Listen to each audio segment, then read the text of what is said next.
Hello everyone. Today I am going to talk about the physiology of hearing. First I'll draw the diagram of the ear, and then I'll tell about how the sound impulses are conducted from the outer ear, middle ear and the inner ear to the brain.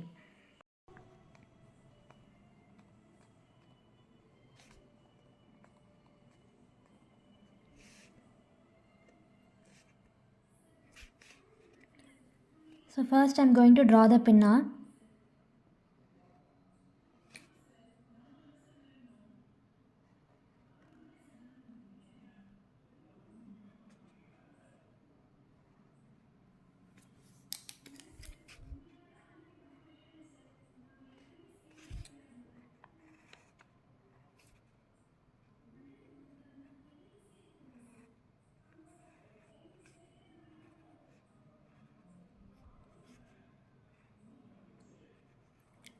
So this is the external auditory canal and this is the tympanic membrane.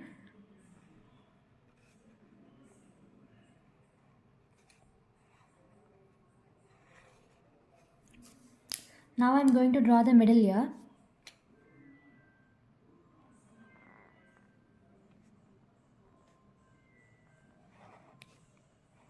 This is the eustachian tube which connects the middle ear to the throat. The middle ear has three ossicles. The malleus, this one is the malleus, and then the incus, and then the stapes.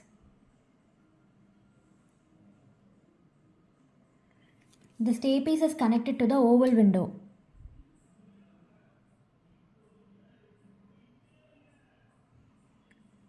This is the cochlea, and this is the round window, this is the oval window.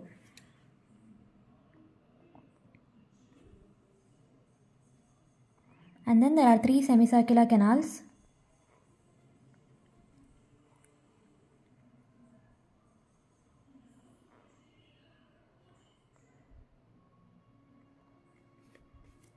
So this is the structure of the inner ear, and then from the cochlear nerve will arise, and from the semicircular canal the vestibular nerve will arise. The mechanism of hearing has three components. The first component is the conduction of the sound. So the air waves transmit the sound waves, it strikes the pinna, it travels through the external auditory canal, and then it strikes the tympanic membrane, and then it is transmitted through the ossicles to the footplate of the stapes, which is connected with the oval window. Until this, it's the first part, that is conduction of the sound. And then the second part is where the mechanical waves are transmitted into electrical impulses by the cochlea. This is called transduction of the sound. And then in the third part, the electrical impulses are carried to the brain by the cochlear nerve. So let's go in detail about the conduction of the sound waves until the middle ear. So before we do that, I'd like to tell a situation where a person is underwater and another person is above water. So the person above water is trying to say something to the person underwater, and most of the sound waves will get reflected because the water surface of the water will reflect the sound waves. Only a few sound waves will be able to enter the water. So most of the sound waves, since most of the sound waves get reflected, the person underwater will not be able to hear what the other person is saying. Likewise, there are fluids in the cochlea also, that is the endolymph and the perilymph. So because of this, the transmission of the sound can get reduced. But to counteract this, we have other three mechanisms. The first mechanism is the lever action. The handle of the malleus is 1.3 times larger than the incus. So that is the lever action. The lever action is where the handle of the malleus is 1.3 times larger than the incus. This provides a mechanical advantage of 1.3.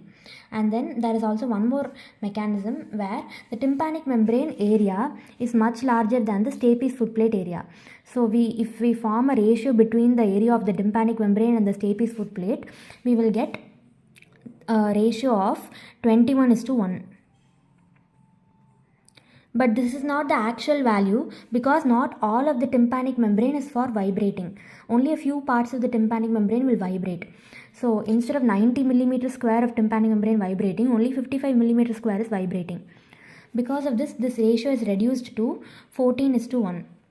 Now we are going to multiply the aerial ratio and the lever action to get the transformer ratio.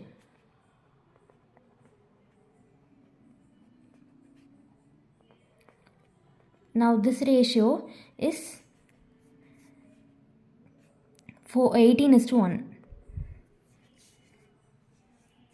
So the sound is amplified by 18 times when it travels through the middle ear, because of the hydraulic action of the tympanic membrane and the lever action of the ossicles. Also, the tympanic membrane does not vibrate in its middle part because the handle of malleus is present in the middle. See, if this is the tympanic membrane, the handle of malleus will be like this. So the tympanic membrane will not vibrate in its middle part. Instead, the vibration will happen only occur at the periphery. This is called the curved membrane effect. This is the third mechanism.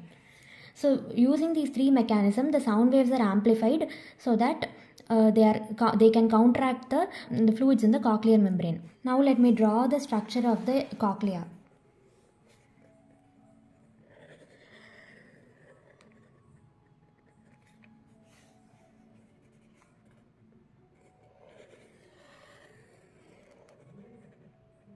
This is the cochlear nerve, and then this is the basilar membrane, and this is the stria vascularis and Reisner's membrane, and then here there is a tectorial membrane and the organ of Corti is present here.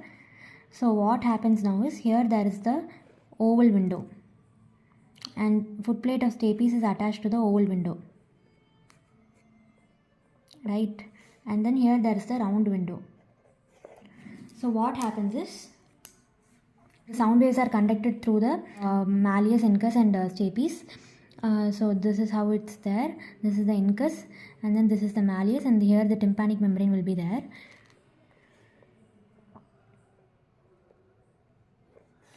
So the sound waves are transmitted to the malleus, incus and stapes. They strike the oval window and then they are transmitted to the scala tympani, and then it goes to the scala vestibuli and it strikes the round window. So when the sound waves are transmitted like this, there is a shearing action where the basilar membrane also moves along with the fluid. Along with the movement of the perilymph, the basilar membrane also moves, causing the outer hair cells to bend under the pressure of the tectorial membrane.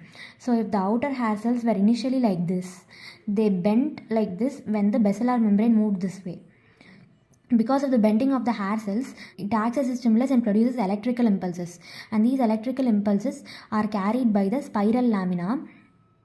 These electrical impulses are carried by the spiral lamina, and these spiral lamina join together to form the cochlear nerve, which carries it to the brain. Now there is also one more thing called as phase difference. So according to this mechanism, the sound waves strike the oval window first, so that the sound waves are transmitted and then they come to the round window. But what if the sound waves strike both oval window and the round window at the same time?